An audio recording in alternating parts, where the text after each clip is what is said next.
తెలంగాణ రాజకీయాల్లో మరోసారి మాటల యుద్ధం పీక్ చేరింది. జగిత్యాల సభ తర్వాత రాజకీయ వేడి మరింత పెరిగింది. జాగృతి అధ్యక్షురాలు కల్వకుంట్ల కవిత బీఆర్ఎస్ అధినేత కల్వకుంట్ల చంద్రశేఖరరావుపై ఘాటు సెటైర్లు వేశారు. తెలంగాణలో యూత్ అంతా చచ్చిపోయినరా అంటూ ఆమె చేసిన వ్యాఖ్యలు ఇప్పుడు వైరల్గా మారాయి. అయితే ఈ వ్యాఖ్యల వెనుక రాజకీయ సందేశం ఏమిటి? బీఆర్ఎస్ సభపై కవిత ఎందుకు ఇంత ఘాటుగా స్పందించారు? ఈ వీడియోలో పూర్తి విశ్లేషణ చూద్దాం.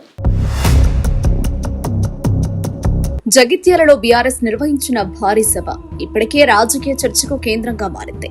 ఈ సభలో కేసీఆర్ జీవన్ రెడ్డిని నవ యువకుడుగా అభివర్ణించడం ఇప్పుడు పెద్ద వివాదానికి దారితీసింది. దీనిపై స్పందించిన కవిత 75 ఏళ్ల వ్యక్తిని నవ యువకుడు అంటారా అంటూ ఎద్దేవా చేశారు. ఇంకా ముందుకు వెళ్లి అయితే తెలంగాణలో ఉన్న యువతంతా ఏమైంది అంటూ ప్రశ్నించారు. ఈ వ్యాఖ్యలు సోషల్ మీడియాలో విస్తృతంగా వైరల్ అవుతున్నాయి.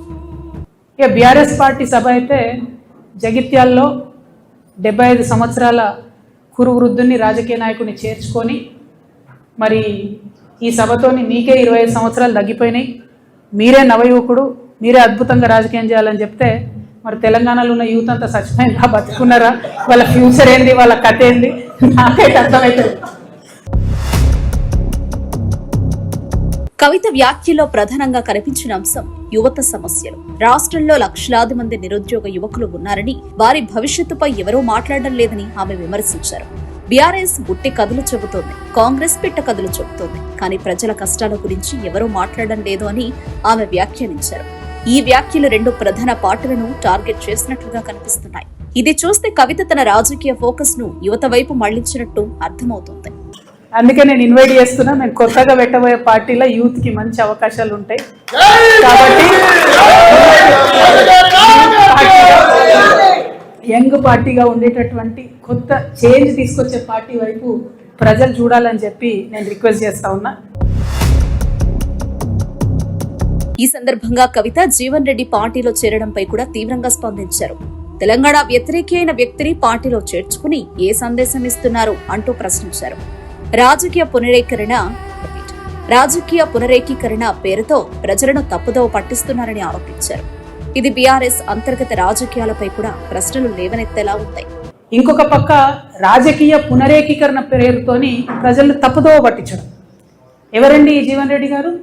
ఆనాడు వైఎస్ రాజశేఖర రెడ్డి ఉన్నప్పుడు ఉద్యమం కోసం రాజీనామా చేసి ముందుకెళ్తే 2 సార్లు ఉద్యమ నాయకత్వం మీద పోటీ చేసిందే ఈ జీవన్ రెడ్డి గారు. పచ్చి తెలంగాణ వ్యతిరేకి. రాజశేఖర రెడ్డి ఉంటే చాలు నాకు తెలంగాణ ఎందుకన్న వ్యక్తిన. అంటే రాజకీయ పునరేకీకరణ పేరుతోని తెలంగాణ వ్యతిరేక శక్తుల్ని తీసుకొచ్చి తెలంగాణ పునర్నిర్మాణ యజ్ఞం చేస్తామని చెప్తే ఇక ఒకటే అర్థమైంది నాకు, 1000 ఏళ్ళైనా బీఆర్ఎస్ పార్టీ మారదు.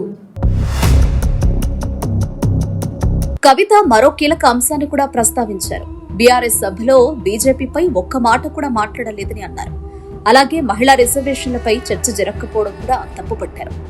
ఆడబిడ్డలకు భరోసా ఇవ్వలేదు అంటూ విమర్శించారు. ఈ వ్యాఖ్యలు మహిళా ఓటర్లను దృష్టిలో పెట్టుకుని చేసినవిగా కనిపిస్తున్నాయి.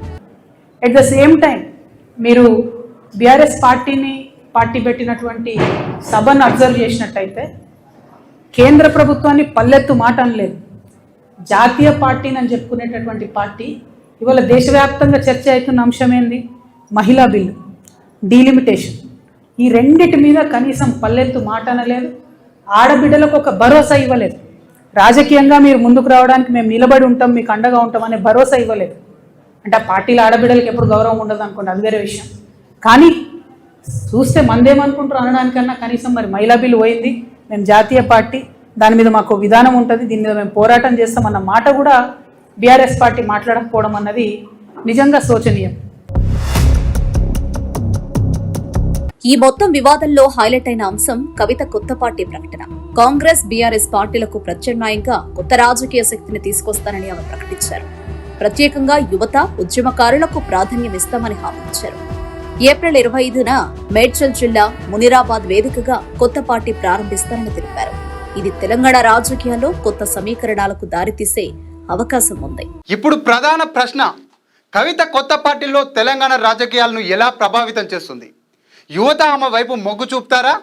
ఇది రాబోయే రోజుల్లో స్పష్టమవుతుంది.